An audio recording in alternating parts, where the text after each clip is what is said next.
بسم اللہ الرحمن الرحیم۔ معراج کی شب تھی۔ سارا عالم بالا سلطان کونین کے خیر مقدم کے لیے چشم برا تھا۔ ملائکہ و مرسلین کے جھرمٹ میں شاہانہ طزق و احتشام کے ساتھ سرور کائنات صلی اللہ علیہ وآلہ وسلم کی سواری پہنچی۔ سلامی کے لیے قدسیوں کے بیڑے جھک گئے، عرش کا پرچم سرنگوں ہو گیا۔ امیدوں کے ہجوم سے گزرتے ہوئے عالم ملک کا معائنہ فرمایا۔ اب گشت کے لیے باغ فردوس کی طرف بڑھے۔ مرحبا کہنے کے لیے ہر طرف غور و غلمہ کی صفیں استادہ تھیں۔ حضرت جبرائیل علیہ السلام قدم قدم پر ہمرکاب تھے۔ جنت کی سیر کرتے ہوئے ایک مقام سے گزر رہے تھے کہ حضور کی چشم اقدس ایک غمگین اور ملول حور پر پڑی، جو ایک درخت کی ٹہنی تھامے ہوئے رو رہی تھی۔ فردوس کے عالم خوشگوار میں رنج و غم کی پرچھائیں دیکھ کر حضور کو بڑا لمبا ہوا۔ حضرت جبرائیل علیہ السلام سے ارشاد فرمایا کہ دریافت کرو یہ حور کیوں رو رہی ہے؟ جنت کے ایسے دوام میں اسے کون سا غم لاحق ہو گیا ہے؟ حضرت جبرائیل علیہ السلام نے اس کے قریب پہنچ کر کہا، کیا تجھے معلوم نہیں کہ سلطان کونین نے جنت میں قدم رنجہ فرمایا ہے؟ جواب دیا کہ معلوم ہے، جبھی تو غمگین فریادیوں کی طرح اپنا حال بنا رکھا ہے کہ ان کی نگاہ رحمت میرے اوپر پڑے اور وہ میرا حال دریافت کر لیں۔ حضرت جبرائیل علیہ السلام نے ارشاد فرمایا، تجھے مبارک ہو، انہوں نے تیرا حال دریافت کرنے کے لیے مجھے بھیجا ہے۔ جواب کے انتظار میں حضور کی سواری رکی ہوئی ہے۔ حور نے اپنی آنکھوں کا آنسو آنچل میں جذب کرتے ہوئے کہا، سلطان کونین کی سرکار میں اپنے غم کی درد انگیز کہانی میں خود سناؤں گی۔ بار یاب ہونے کی اجازت ملتے ہی حاضر ہوئی، جھک کر سلام عرض کیا، جلالت شاہانہ کے آداب بجا لائی اور اپنی سرگزشت سنانا شروع کیا۔ یا رسول اللہ صلی اللہ علیہ وآلہ وسلم، اللہ کا لاکھ لاکھ شکر ہے کہ اس نے جنت کی حوروں میں مجھے حسن و جمال کی ملکہ بنایا ہے۔ 8 جنتوں میں میری طلعت و زیبائی کا کوئی حریف نہیں ہے، اور میرے درخشاں عارض کی جودت فردوس کے بامدر پر پھیلی ہوئی ہے۔ اگر بے نقاب ہو جاؤں تو دیکھنے والوں کی آنکھیں خیرہ ہو جائیں اور جنت میں دوپہر کا اجالا پھیل جائے۔ یا رسول اللہ، ایک دن کا واقعہ ہے کہ اچانک میرے دل میں خیال گزرا کہ قیامت کے دن ساری حوریں کسی نہ کسی بندہ مقبول کے حوالے کی جائیں گی۔ علم الہی میں میرا بھی کوئی جوڑا ضرور مقرر ہوگا، جس کی رفاقت میں مجھے دائمی زندگی گزارنی ہے۔ یہ خیال آگے بڑھتے بڑھتے ایک آرزو کی صورت میں تبدیل ہو گیا، یہاں تک کہ جنت کی ایک خوشگوار سحر کے وقت میں نے اللہ رب العزت کی بارگاہ میں یہ التجا پیش کی، الہ العالمین، تیری نعمت و احسان کے آگے میری پیشانی ہمیشہ خم رہے گی کہ تو نے مجھے حسن کی بے مثال خلقتوں سے سرفراز کیا ہے۔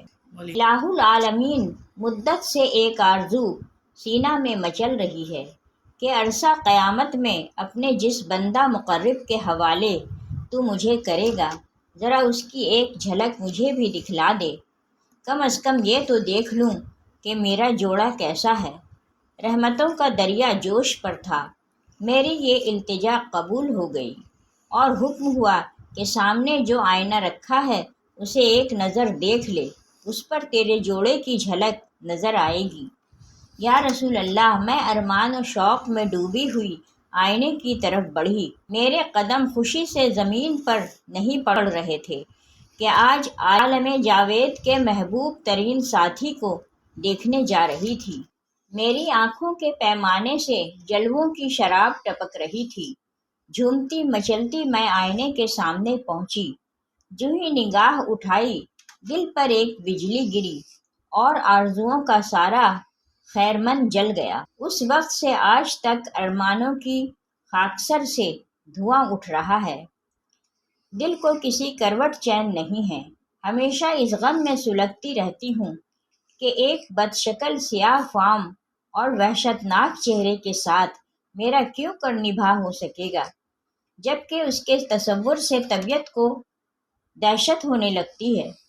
حضور اکرم صلی اللہ علیہ وآلہ وسلم نے زیر لب مسکراتے ہوئے دریافت فرمایا، اپنے جوڑے کا جو سراپا تو نے آئینے میں دیکھا ہے میرے سامنے بیان تو کر۔ اس نے ٹھنڈی آہ بھر کر کہا، سر سے پا تک مجسم سیاہی، خوفناک اندھیرا، چھوٹی چھوٹی آنکھیں، موٹے موٹے ہونٹ، چوڑے چکلے دانت، چپٹی ناک، بھدا چہرہ، تنگ و تاریک پیشانی، قد و قامت بھی بالکل بے ڈھنگا، چشم و نور میں نکھری ہوئی چاندنی اور گل و لالہ کی بہاروں کے ساتھ اس وحشت مجسم کا پیوند کیوں کر جوڑا جا سکتا ہے؟ وہ جب اپنی بات ختم کر چکی تو حضور نے سر اٹھایا، آنکھیں غیرت جلال سے سرخ ہو گئیں۔ ارشاد فرمایا، تو نے جو سراپا بیان کیا ہے وہ تو میرے پیارے بلال کا ہے۔ ایک عاشق سراپا، ایک مومن وفاق عیش اور نگار خانہ ہستی کے ایک گوہر نایاب کو پا کر تو غم نصیبی کا شکوہ کر رہی ہے۔ کیا تجھے معلوم نہیں کہ بلال میرا عاشق مجسم ہے؟ میں نے اپنی پلکوں کے سائے میں اسے پناہ کی جگہ دی ہے، اور سن لے، میرا بلال بارگاہ یزیدانی میں تقرب کی اس مسند امتیاز پر فائز ہے کہ فردہ قیامت میں اس کے جسم کی سیاہی حوران خلق کے رخساروں پر تل بنا کر تقسیم کر دی جائے۔ آتش کدہ عشق میں وہ نکھرا ہوا سونا جس نے محبت کی شگفتگی میں دونوں جہاں سے منہ پھیر لیا ہے، وہ حسن مجرد کا تماشائی ہے۔ فردوس کا حسن وہ کیوں کر خاطر ملائے گا؟ اپنے جلووں کی زیبائی پر تو غرور نہ کر۔ ہو سکتا ہے جس دن 70,000 نقاب الٹ کر تو بلال کے سامنے آئے، میرا بلال تجھے ناپسند کر دے۔ حضور اکرم صلی اللہ علیہ وآلہ وسلم کا ارشاد سن کر وہ اپنے جذبات قابو میں نہ رکھ سکی۔ طلعت جمال کا سارا خمار اتر گیا اور اضطراب شوق کی وارفتگی میں چیخ پڑی، حضور میری معذرت قبول کی جائے، میرے غم کا بوجھ اتر گیا۔ وہی سیاہ فام بلال مجھے پسند ہے۔ میں اپنی خوش نصیبی پر نازاں ہوں کہ سلطان کونین کا پروردہ نظر میرے حصے میں آیا۔ قیامت کے دن اسی سراپا کے ساتھ بلال کو اپنی آنکھوں میں بٹھانا چاہتی ہوں۔ اس کی معذرت قبول فرمائی گئی اور حضور اکرم صلی اللہ علیہ وآلہ وسلم دعائیں دیتے ہوئے آگے بڑھ گئے۔ عشق کارساز تیری دہائی، عکس یا فام غلام کو اتنا بڑھایا کہ کونین کے سر کا تاج بنا دیا۔ رحمت نور کے آبشار میں نکھرنے والے تیرے جسم کی سیاہی پر چراغ کعبہ کی روشنی قربان ہے۔ تیرا نام شوکت اسلام کی سب سے بڑی یادگار ہے۔ مسلمانوں کے سید و سرور بلال، اپنے آتش کدہ عشق کی ایک چنگاری ہمارے دلوں کی انجمن تک بھی پہنچا دے۔ نبض حیات کی تپش سخت پڑتی جا رہی ہے، ایمان و یقین کی حرارت کا مزاج اپنے نشان سے نیچے اترتا جا رہا ہے۔ یہود کا آتش کدہ پھر سلگنے لگا ہے۔ دنیائے اسلام کو تیرے فیضان عشق کی ضرورت ہے۔ حضرت بلال رضی اللہ تعالیٰ عنہ سے ایک دفعہ کسی نے پوچھا کہ آپ نے پہلی دفعہ حضور نبی کریم صلی اللہ علیہ وسلم کو کیسے دیکھا؟ بلال رضی اللہ تعالیٰ عنہ فرماتے ہیں، میں مکے کے لوگوں کو بہت ہی کم جانتا تھا کیونکہ غلام تھا، اور عرب میں غلاموں سے انسانیت سوز و سلوک عام تھا، ان کی استطاعت سے بڑھ کے ان سے کام لیا جاتا تھا، تو مجھے کبھی اتنا وقت ہی نہیں ملتا تھا کہ باہر نکل کے لوگوں سے ملوں، لہٰذا مجھے حضور پاک یا اسلام یا اس طرح کی کسی چیز کا قطعی علم نہ تھا۔ ایک دفعہ کیا ہوا کہ مجھے سخت بخار نے آ لیا۔ سخت جاڑے کا موسم تھا اور انتہائی ٹھنڈ، اور بخار نے مجھے کمزور کر کے رکھ دیا، لہٰذا میں نے لحاف اوڑھا اور لیٹ گیا۔ ادھر میرا مالک جو یہ دیکھنے آیا کہ میں جو پیس رہا ہوں یا نہیں، وہ مجھے لحاف اوڑھ کر لیٹا دیکھ کے آگ بگولا ہو گیا۔ اس نے لحاف اتارا اور سزا کے طور پر میری قمیض بھی اتروا دی اور مجھے کھلے صحن میں دروازے کے پاس بٹھا دیا کہ یہاں بیٹھ کے جو پیس۔ اب سخت سردی، اوپر سے بخار اور اتنی مشقت والا کام، میں روتا جاتا تھا اور جو پیستا جاتا تھا۔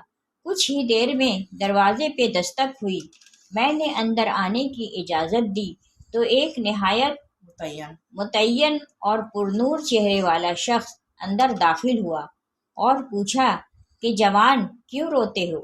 جواب میں نے کہا کہ جاؤ اپنا کام کرو، تمہیں اس سے کیا، میں جس وجہ سے بھی روؤں۔ یہاں پوچھنے والے بہت ہیں لیکن مداوع کوئی نہیں کرتا۔ قصہ مختصر کہ بلال نے حضور کو کافی سخت جملے کہے۔ حضور صلی اللہ علیہ وآلہ وسلم یہ جملے سن کر چل پڑے۔ جب چل پڑے تو بلال نے کہا کہ بس، میں نہ کہتا تھا کہ پوچھتے سب ہیں، مداوع کوئی نہیں کرتا۔ حضور یہ سن کر بھی چلتے رہے۔ بلال کہتے ہیں کہ دل میں جو ہلکی سی امید جاگی تھی کہ یہ شخص کوئی مدد کرے گا، وہ بھی گئی، لیکن بلال کو کیا معلوم کہ جس شخص سے اب اس کا واسطہ پڑا ہے وہ رحمت للعالمین ہے۔ بلال کہتے ہیں کہ کچھ ہی دیر میں وہ شخص واپس آ گیا۔ اس کے ایک ہاتھ میں گرم دودھ کا پیالہ اور دوسرے میں کھجوریں تھیں۔ اس نے وہ کھجوریں اور دودھ مجھے دیا اور کہا کھاؤ پیو اور جا کے سو جاؤ۔ میں نے کہا تو یہ جو کون پیسے گا؟ نہ پیسے تو مالک صبح بہت مارے گا۔ اس نے کہا تم سو جاؤ، یہ پیسے ہوئے مجھ سے لے لینا۔ بلال سو گئے اور حضور نے ساری رات ایک اجنبی حبشی غلام کے لیے چکی پیسی۔ صبح بلال کو پیسے ہوئے جو دیے اور چلے گئے۔ دوسری رات پھر ایسا ہی ہوا، دودھ اور دوا بلال کو دی اور ساری رات چکی پیسی۔ ایسا 3 دن مسلسل کرتے رہے جب تک کہ بلال ٹھیک نہ ہو گئے۔ یہ تھا وہ تعارف جس کے بطن سے اس لافانی عشق نے جنم لیا کہ آج بھی بلال کو صحابی رسول بعد میں عاشق رسول پہلے کہا جاتا ہے۔ وہ بلال جو ایک دن اذان نہ دے تو خدا تعالیٰ سورج کو طلوع ہونے سے روک دیتا ہے۔ اس نے حضور کے وصال کے بعد اذان دینا بند کر دی، کیونکہ جب اذان میں اشہد ان محمد رسول اللہ تک پہنچتے تو حضور کی یاد میں ہچکیاں بندھ جاتی تھیں اور زار و قطار رونے لگتے تھے۔ اللہ پاک بہتر عمل کرنے کی توفیق عطا فرمائے اور ہمیں نیکوکاروں میں شامل کرے، آمین۔